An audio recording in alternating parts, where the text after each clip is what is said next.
Marcus Thompson shifted uncomfortably in his first-class seat, his Italian leather shoes tapping in irregular rhythm against the carpet. Even the premium champagne couldn't calm his nerves. The past week had been brutal, 3 major acquisitions, countless board meetings, and now this last-minute flight to Chicago for another potential deal. At 42, Marcus had everything he'd dreamed of as a young man starting his tech company in his garage.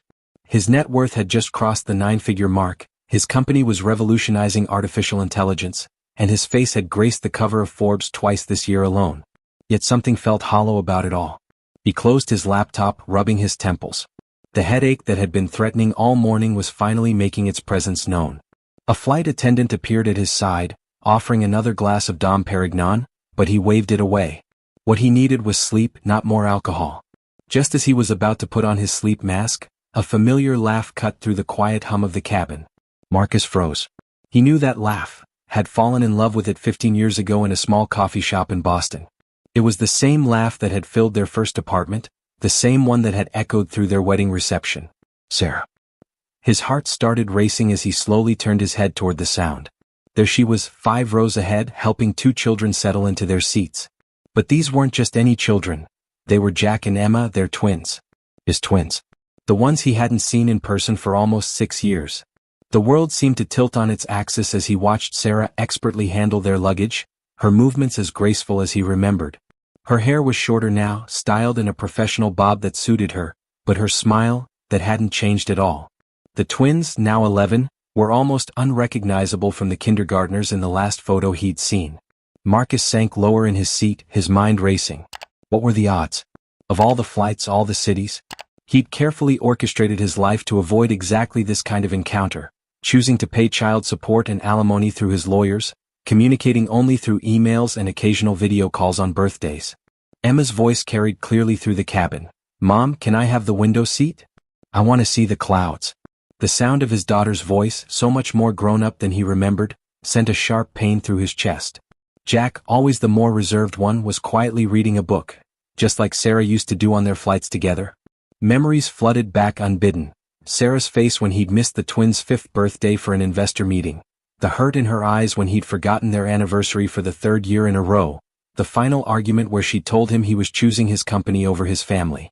He defended himself, saying he was building their future, securing their children's legacy. She'd replied that their children needed a father more than they needed a trust fund. Now, watching them settle in for the flight, Marcus realized with crushing clarity that Sarah had been right. His empire meant nothing if he couldn't share it with the people who mattered most. His success had cost him everything that truly mattered. The plane began its taxi to the runway, and Marcus remained frozen in his seat, his mind racing with possibilities. Should he make his presence known? Try to talk to them? Or stay hidden, avoiding the awkwardness and potential drama? For the first time in years, Marcus Thompson, the man known for always knowing exactly what to do, was completely and utterly lost. The plane leveled off at cruising altitude, but Marcus's thoughts remained turbulent. He pulled out his phone, opening his gallery to a folder he hadn't touched in years. There it was, the last family photo they'd taken together. Christmas morning 6 years ago. The twins were 5, still in their matching pajamas, surrounded by torn wrapping paper. Sarah was sitting on the floor with them, her smile not quite reaching her eyes. And he was checking his phone, half turned away from the scene.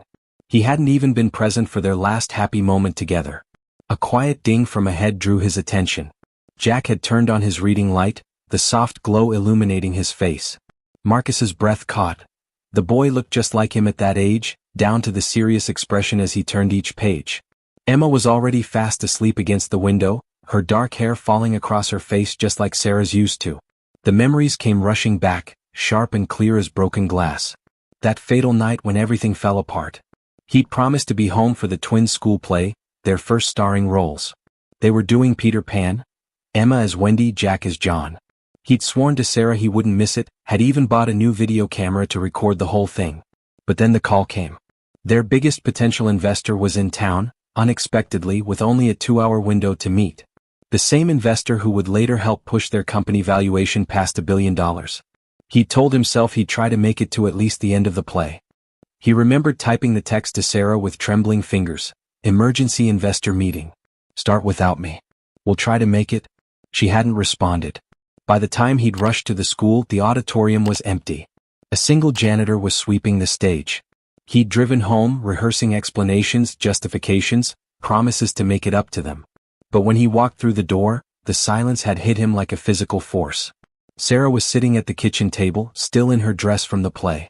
2 paper plate awards, Best Wendy and Best John, lay in front of her. The twins were already in bed.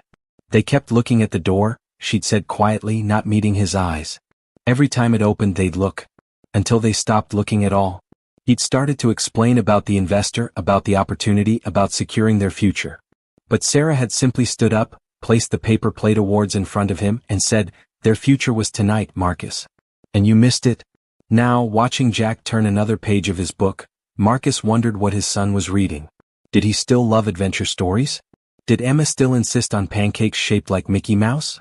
Did they ever ask about him? Did they hate him? The fasten seatbelt sign dinged off and several passengers stood to stretch. Sarah got up too, probably heading to the restroom. She would have to walk past his seat. Marcus's heart began to race. Should he pretend to be asleep? Should he look up? What do you say to the woman whose heart you broke, to the family you left behind in pursuit of success? As her footsteps drew closer, Marcus gripped his armrest, his knuckles turning white. 6 years of carefully maintained distance was about to collapse in the confines of this airplane cabin, and he had absolutely no idea what to do about it. Sarah's steps grew closer, her heels making soft thuds against the carpet. Marcus could smell her perfume, still the same vanilla and jasmine she'd always worn. He kept his eyes fixed on his laptop screen, but the words blurred together as she passed. Then she stopped. The silence stretched for what felt like an eternity before her voice, soft but steady, broke it. "Marcus?" He looked up, meeting her eyes for the first time in 6 years. The professional mask he'd perfected over countless board meetings crumbled instantly. "Sarah," he managed, his voice barely a whisper. She looked different up close, more confident, somehow. Success suited her. He'd heard through mutual friends that she'd made partner at her law firm last year. "I didn't expect to see you here," she said, her tone carefully neutral. "Chicago deal?" he replied automatically, then winced at how corporate he sounded. I'm heading to Chicago for work. The twins, they've grown so much." A flash of something, pain? Anger? Crossed Sarah's face at the mention of the children. "Yes, they have. That's what children do when you're not looking."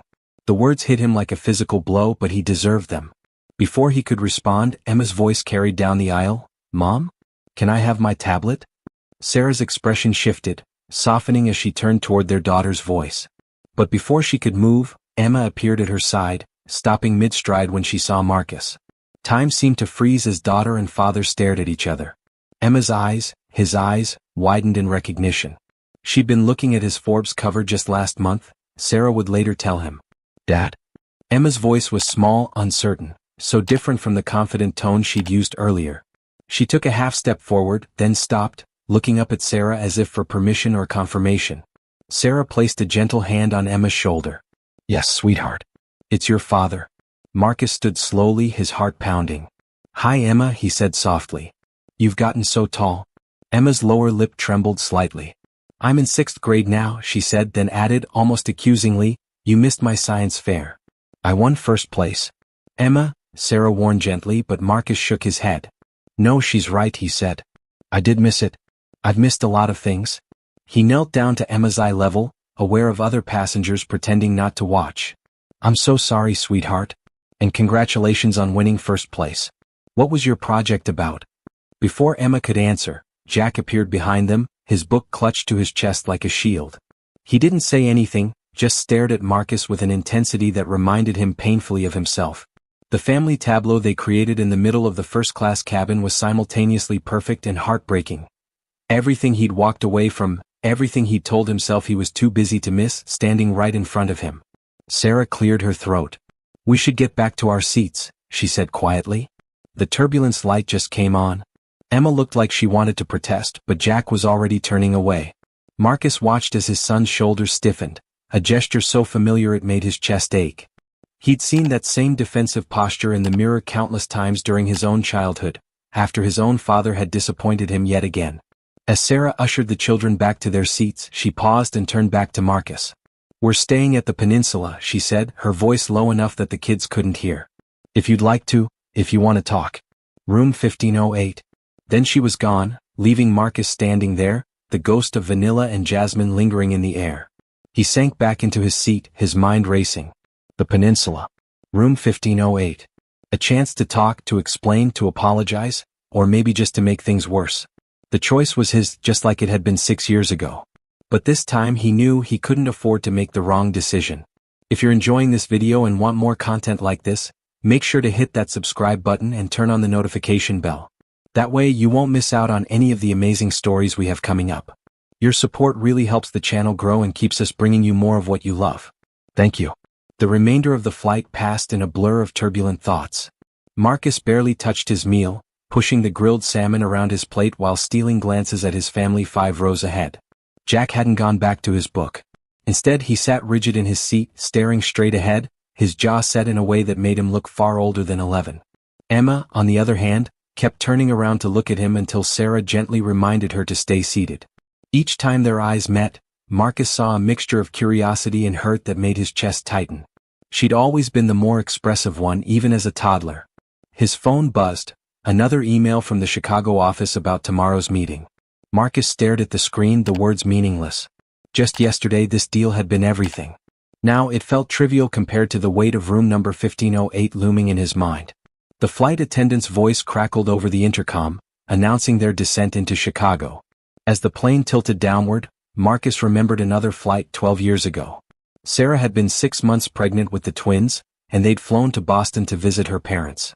She'd been nervous about flying while pregnant, and he'd held her hand the entire time, making up ridiculous stories about the clouds to distract her. "See that one?" he'd said, pointing out the window.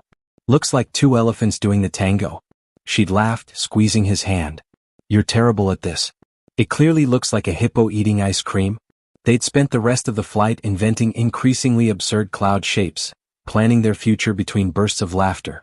They'd been so young, so full of hope, so certain they could have it all, the perfect marriage, the perfect family, the perfect career.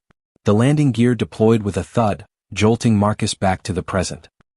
He watched as Sarah efficiently gathered the twins' belongings, her movements practiced and sure.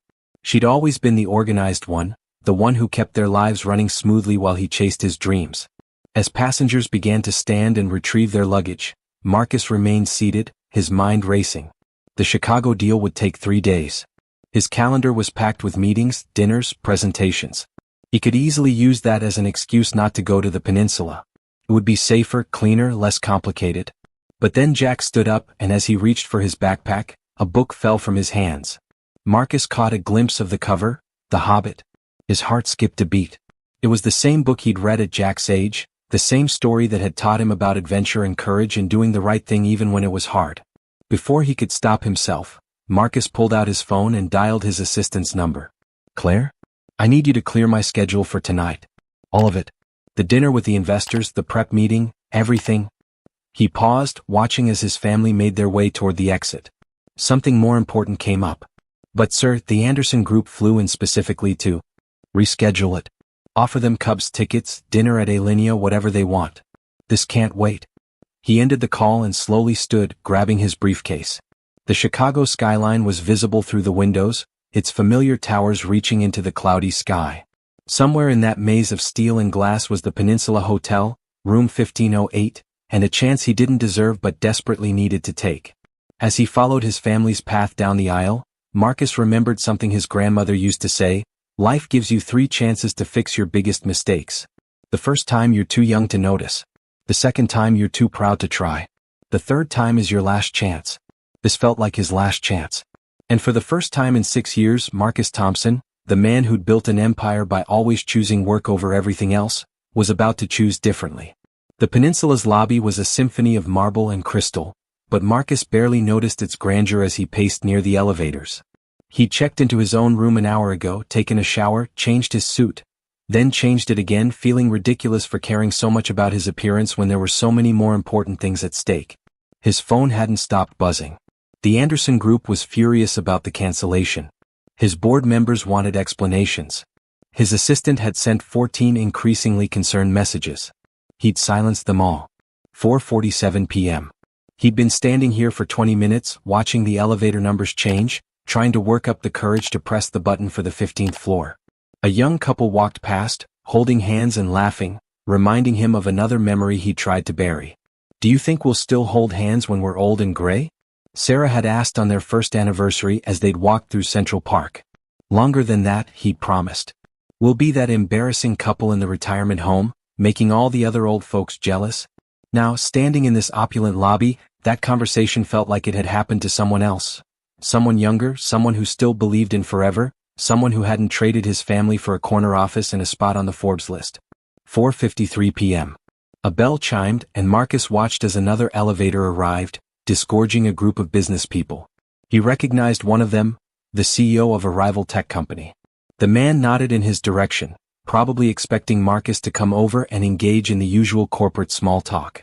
Instead, Marcus turned and walked straight to the other elevator bank. Before he could second-guess himself again, he pressed the up button. The doors opened immediately, as if they'd been waiting for him to make this decision.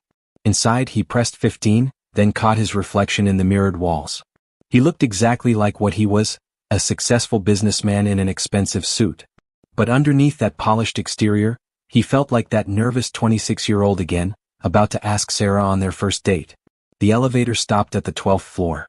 A woman got in with two young girls, probably around the twins' age. They were chattering about a movie they'd just seen, their excitement filling the small space. Marcus watched them in the mirror, remembering how Emma used to talk a mile a minute about everything and nothing, while Jack would listen intently, occasionally adding quiet, thoughtful comments. Floor 15. The doors opened. The woman and girls turned left. Room 1508 would be to the right. Marcus stood frozen in the elevator until a gentle ding reminded him that he needed to move. His feet felt heavy as he walked down the hallway, counting down the room numbers. 1516, 1514, 1512. At 1510 he heard it, Emma's laugh, muffled but unmistakable, followed by Jack's quieter voice saying something he couldn't make out. 1508. The number stared back at him, gold against dark wood. From inside he could hear movement, the sound of life continuing on the other side of the door. Life that had continued without him for 6 years. Marcus raised his hand to knock, then lowered it. Raised it again. Inside his pocket, his phone buzzed once more. Probably another angry investor, another $1 million opportunity slipping away. For the first time in his career he didn't care. He thought about turning around. He could go back to his room, bury himself in work, pretend this day never happened. Would be easier. Safer. The path he'd chosen so many times before. Instead, he took a deep breath, straightened his tie one last time and knocked on the door. The sounds inside immediately quieted. Footsteps approached, Sarah's he knew instinctively. The handle turned, and Marcus Thompson, the man who'd faced down corporate raiders and hostile takeovers without blinking, felt his heart stop as the door began to open. The door opened, and there was Sarah, still in her travel clothes but with her hair slightly damp from a shower. For a moment they just looked at each other, the weight of 6 years hanging between them. "You came," she said finally, a hint of surprise in her voice. "I came," he echoed, then added softly, "I should have come a long time ago." Sarah's expression softened slightly, but before she could respond, Emma's voice rang out from inside the room. "Mom, who is it?" Then came the sound of running feet, and suddenly Emma was there, peering around her mother's arm. Her eyes widened. "Dad, you really came?" The genuine excitement in her voice made Marcus's throat tight. Behind her, Jack appeared in the doorway of what looked like the bedroom area, his face unreadable. "Would you like to come in?" Sarah asked formally, stepping aside. The suite was spacious, with floor-to-ceiling windows offering a stunning view of the Chicago skyline. Homework was spread across the coffee table, math worksheets and what looked like a half-finished English essay. "We were just about to order room service," Sarah continued, closing the door behind him. "The twins have a competition tomorrow, so we came in a day early to—" "Piano competition," Jack interrupted, his voice quiet but firm. "At the Chicago Symphony Center." Marcus felt the words like a punch to the gut. He'd forgotten. The twins had been taking piano lessons since they were 4, another detail of their lives he'd pushed aside in pursuit of success. That's amazing," he managed. "Both of you are performing?" Emma nodded eagerly. "I'm playing Chopin. And Jack's doing Bach. We've been practicing for months. Are you going to come?" The hope in her voice was unbearable. Marcus glanced at Sarah, who gave a small nod. "I'd like to," he said carefully. "If that's okay with everyone." Jack finally moved from his spot by the bedroom door, walking to the window. "Why now?" he asked, his back to the room. Why show up now? The question hung in the air, heavy with 6 years of absence. Marcus took a deep breath, knowing his answer could change everything. Because I was wrong, he said simply. I told myself I was building something important, something that would give you both a better future. But I was really just running away. Running from being a father, from being present, from the possibility of failing at the most important job I'll ever have. He walked over to where Jack stood, careful to maintain some distance. I know I can't make up for lost time. I know I don't deserve a second chance. But seeing you all today, it made me realize that all my success means nothing if I can't share it with the people who matter most. Emma had moved closer to her brother, and Marcus could see tears in her eyes. Sarah remained by the door, her arms crossed, but her expression had softened further. We ordered pizza, Jack said suddenly, still looking out the window. Mom said we could have a cheat day before the competition. Do you still like pepperoni? The olive branch was small, tentative, but it was there. Marcus felt tears pricking at his own eyes. Yeah, buddy. I still like pepperoni. We got 2 pizzas, Emma chimed in, her voice brightening. And Mom said we could watch a movie while we eat. Maybe you could stay? Marcus looked at Sarah, who nodded again, this time with the ghost of a smile. I'd like that, he said. I'd like that very much. As Emma rushed to get the room service menu to show him all their choices, Marcus caught Sarah's eye. There was still hurt there, still walls built up over years of absence, but there was also something else. A glimmer of hope, maybe, or at least the possibility of forgiveness. Outside the window, the Chicago sun was setting, painting the sky in shades of pink and gold. Inside room 1508, a family fractured by ambition and absence was taking its first tentative steps toward healing. If you're enjoying this video and want more content like this, make sure to hit that subscribe button and turn on the notification bell. That way you won't miss out on any of the amazing stories we have coming up. Your support really helps the channel grow and keeps us bringing you more of what you love. Thank you. The pizzas arrived steaming hot, filling the suite with the aroma of melted cheese and spices. Emma had insisted on setting up what she called a proper dinner table using the room's desk, while Jack methodically arranged napkins and drinks. Some habits, Marcus noticed, hadn't changed. Emma still bounced with excitement, while Jack approached everything with careful precision. So, Marcus said, watching Emma pile her plate with slices, tell me about the competition tomorrow. What made you choose Chopin? Emma's face lit up. Mrs. Reynolds, she's our piano teacher, said I have expressive hands like Chopin wanted. I'm playing Nocturne in E-flat major. Want to hear a little bit? Before anyone could respond, she was already rushing to the digital piano keyboard they'd set up in the corner. Her fingers flew across the keys, producing a melody so beautiful it made Marcus's chest ache. This was what he'd missed. These moments of pure, unfiltered joy. That's incredible, Emma, he managed when she finished. You've become quite the musician.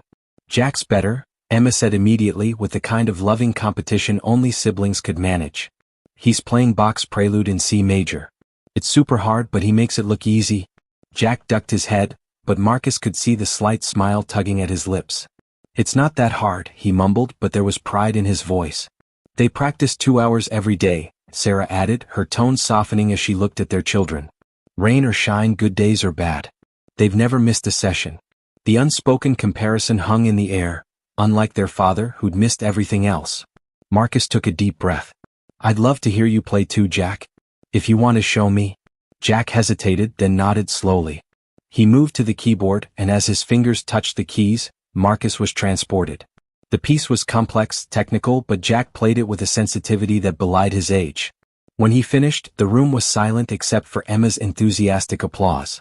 That was beautiful, buddy, Marcus said softly.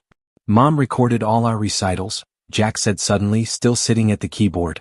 Did you ever watch them? The question caught Marcus off guard. The truth was, he had watched them late at night in his office when the weight of his choices became too heavy to bear. He'd watched their progress through pixelated videos, a digital father to digital children. I did, he admitted. Every single one. His voice cracked slightly. I have them all saved on my laptop. Sometimes when I can't sleep, I watch them and try to imagine I was there. Emma's hand found his arm. You'll be there tomorrow, right? For real this time? Marcus looked at Sarah, who was watching the scene with an unreadable expression. I've already canceled all my meetings, he said firmly. Wild horses couldn't keep me away. That's not a very realistic scenario, Jack pointed out, a hint of his old humor showing through. Wild horses in downtown Chicago? Everyone laughed, and for a moment it felt like old times. They fell into an easier conversation, the kids sharing stories about school, their friends, their music. Sarah occasionally added details, filling in the gaps of their lives that Marcus had missed. He learned that Emma had developed a passion for science just like him and was currently obsessed with marine biology. Jack had discovered coding and was building his own video game in his spare time.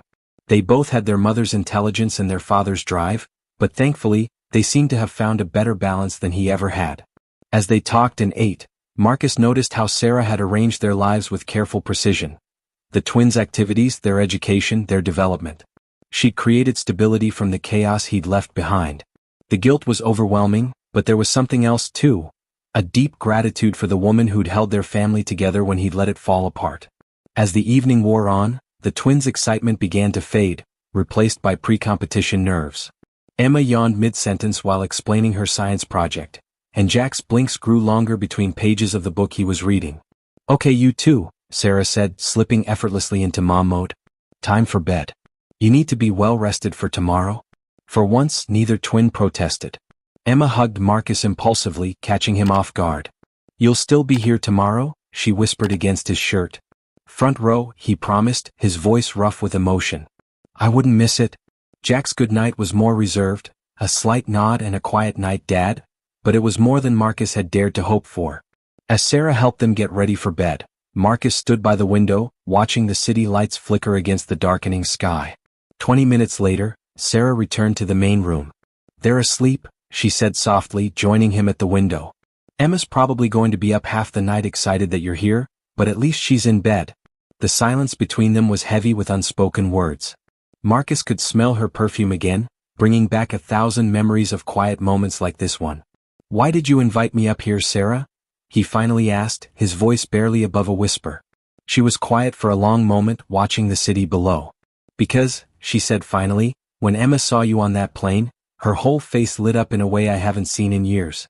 And Jack, he tried so hard to pretend he didn't care, but he couldn't stop looking at you." She turned to face him, her eyes glistening. "Do you know what he does, Marcus? Every time your company is in the news, every time you're on TV or in a magazine, he cuts out the article and keeps it in a box under his bed. He thinks I don't know, but I found it when I was cleaning his room last month." 6 years worth of clippings about his father, the successful CEO who was too busy to come home. The words hit Marcus like physical blows. "Sarah, Let me finish," she said, holding up a hand. "I'm not telling you this to hurt you. I'm telling you because they never stopped loving you, never stopped hoping you'd come back. And seeing you today, I couldn't take that hope away from them again."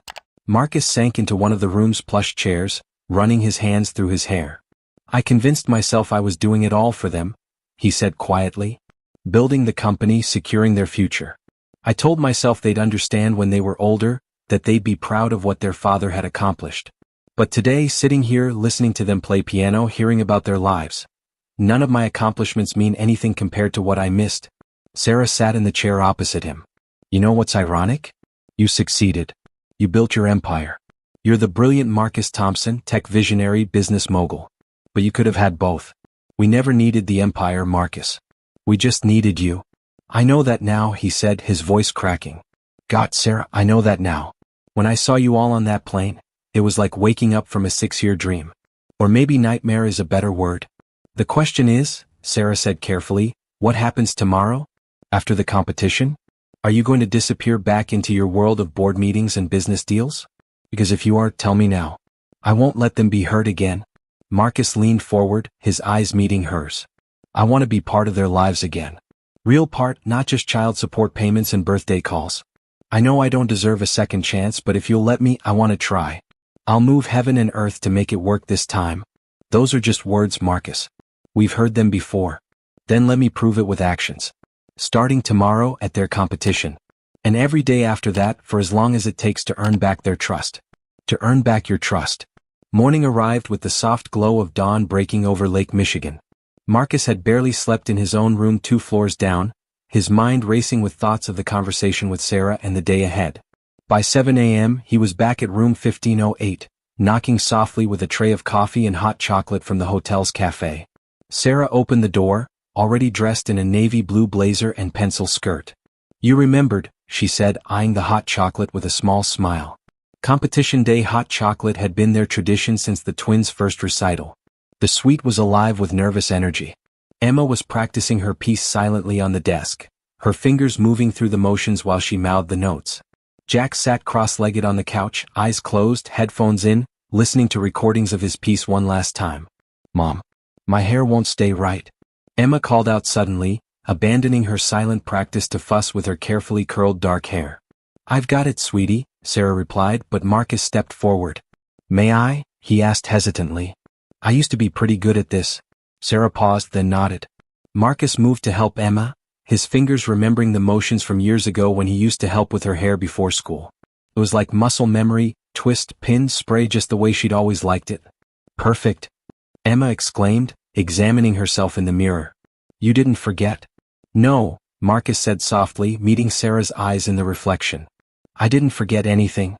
Jack removed his headphones, watching the scene with careful consideration. "Dad," he said suddenly, "can you help me with my tie? Mom tries, but she never gets the dimple right." The request, so casual yet so meaningful, made Marcus's heart skip. "Of course, buddy." He moved to help his son, noting how Jack stood straighter, trying to match his height. The Windsor knot came together perfectly, the dimple sitting just right against the dark blue silk. "You look very handsome," Marcus said, adjusting the tie one last time. "Very professional." "Like you," Jack replied quietly, and Marcus had to blink back sudden tears. Sarah cleared her throat. "We should head down. The car will be here in 10 minutes to take us to the Symphony Center." As they gathered their things, sheet music, competition numbers, Emma's emergency hair supplies, Marcus's phone buzzed. The Anderson group had sent an ultimatum: either he showed up for the rescheduled meeting this morning, or they were taking their business elsewhere.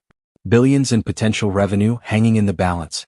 Marcus turned off his phone without even reading the full message. In the elevator, Emma's nerves finally surfaced. What if I mess up? What if I forget the middle section? What if... "Hey," Marcus interrupted gently, kneeling down to her level.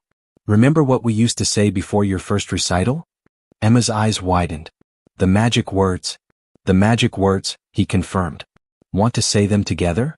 She nodded eagerly, and in unison they recited, "Music comes from the heart, not just the hands. If your heart is in it, your hands will follow."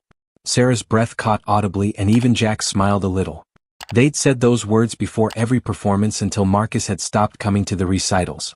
He hadn't known they'd stopped using them after he left. The hotel's black car was waiting outside, sleek and professional. As they settled in, Marcus noticed Jack's hands shaking slightly as he clutched his sheet music. "Jack," he said softly, "would you like to hear the magic words too?" Jack hesitated, then nodded. Together, father and son whispered the familiar phrase, and Marcus watched as some of the tension left Jack's shoulders.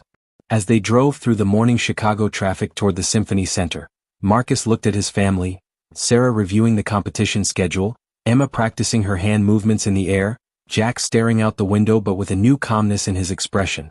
For the first time in 6 years, he was exactly where he needed to be.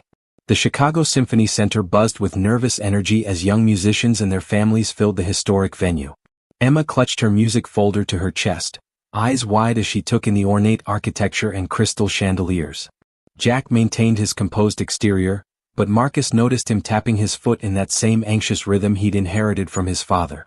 "Thompson, Emma and Jack?" A coordinator approached with a clipboard. "You're in the green room with the other performers. Parents can take their seats in the auditorium." Emma's grip on her folder tightened.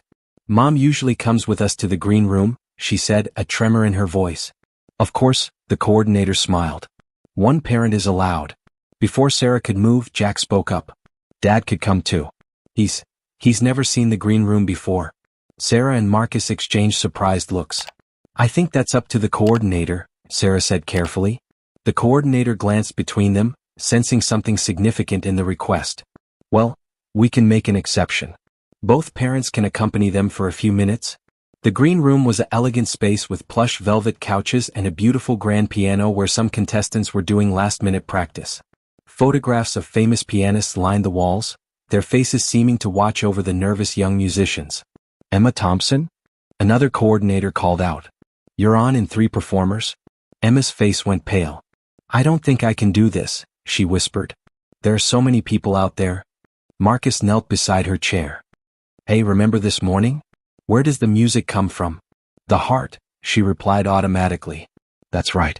And your heart is so full of music, Emma. I've always known that even when I wasn't here to see it. You've got this. Sarah joined them, smoothing Emma's hair one last time. Your father's right, sweetheart. Just play it like you do at home. Like when you're practicing in your pajamas with bedhead, Jack added, earning a small laugh from his sister. Emma took a deep breath, squaring her shoulders. Okay, I'm ready. We'll be right in the front row, Marcus promised. Just look for us if you need to. As Emma was led away to prepare for her entrance, Jack's name was called. He would be performing 2 slots after his sister. The boy's calm facade finally cracked a little. Dad, he said quietly when Emma was out of earshot. Did you really watch all our recital videos?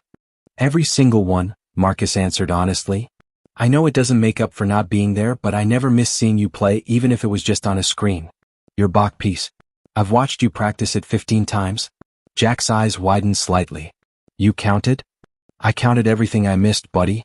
Every recital, every performance, every milestone. I kept track because even though I wasn't there, I never stopped caring. Sarah watched this exchange with an expression Marcus couldn't quite read, but there was a softness in her eyes that hadn't been there before. The first notes of the performance before Emma's drifted in from the auditorium. Jack straightened his tie, the one Marcus had helped him with, and said, "We should get to our seats. Emma will freak out if she can't find us in the audience." As they made their way to their seats, Marcus felt his phone vibrate again in his pocket. Without checking it, he knew it would be about the Anderson deal. 6 years ago, he would have stepped out to take that call, promising to be back in time but knowing he probably wouldn't make it. Today he turned the phone off completely. They settled into their front row seats just as the current performer was finishing. Sarah sat between them, and as the applause died down, she whispered, "Thank you for being here. Really being here." Before Marcus could respond, the announcer's voice filled the hall. Our next performer is Emma Thompson, age 11, playing Chopin's Nocturne in E-flat major. Marcus watched as his daughter walked onto the stage, her blue dress catching the spotlight. She looked so small next to the massive grand piano, but as she sat down, he could see her mouthing their magic words to herself. Then her fingers touched the keys, and the world seemed to hold its breath. The first notes of Chopin's Nocturne filled the concert hall, delicate yet confident. Emma's small fingers moved across the keys with grace that belied her age, each note ringing clear and true. Marcus felt his chest tighten as the melody swelled. This wasn't just playing, this was storytelling through music. From his seat, he could see Emma's profile, her face serene in concentration.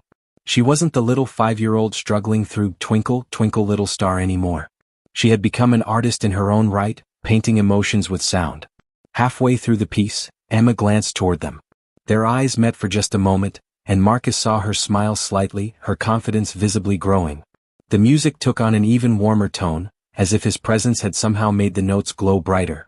Sarah reached for his hand unconsciously, just as she had done at every recital they'd attended together in the early years. When he squeezed back, she didn't pull away. As Emma played the final passage, the entire audience seemed to lean forward in their seats. The last note hung in the air like a suspended drop of gold, and then, silence. Perfect, breathless silence before the audience erupted in applause.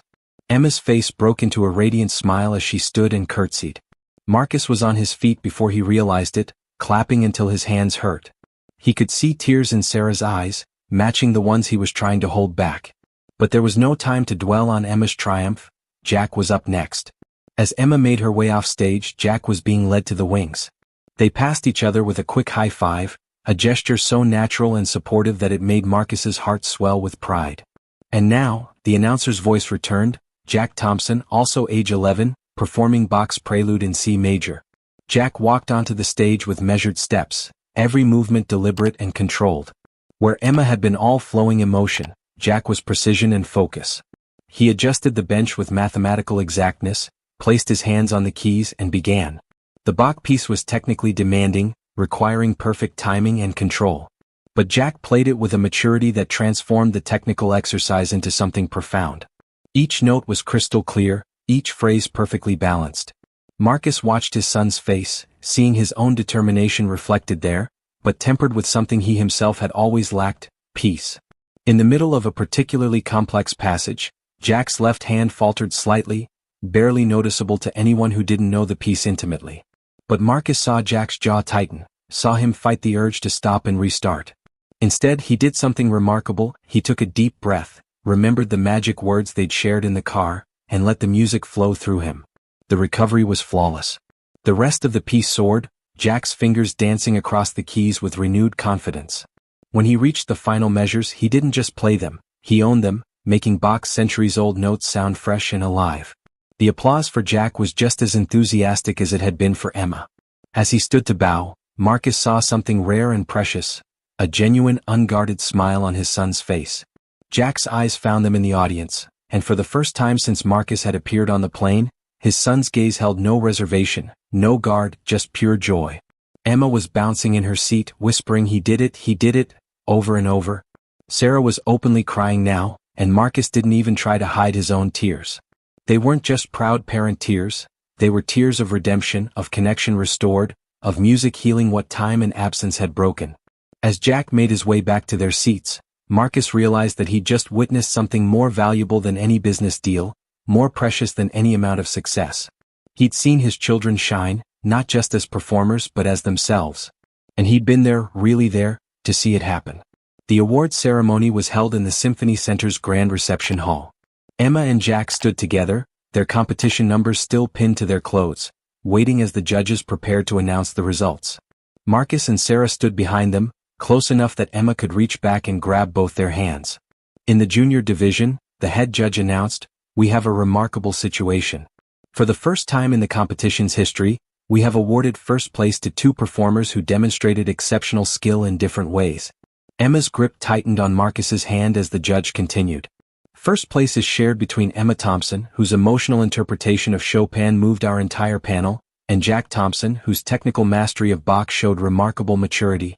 The twins looked at each other in shock before breaking into huge grins. Emma launched herself into her brother's arms as the audience applauded. Sarah was crying again, and Marcus felt like his heart might burst with pride. As they made their way to accept their awards, matching crystal trophies that caught the light, Marcus's phone buzzed one final time. He pulled it out to see a message from his assistant. Anderson Group signed with our competitors. Deal lost. Estimated value, $2.3 billion. Marcus looked at the message, then at his family.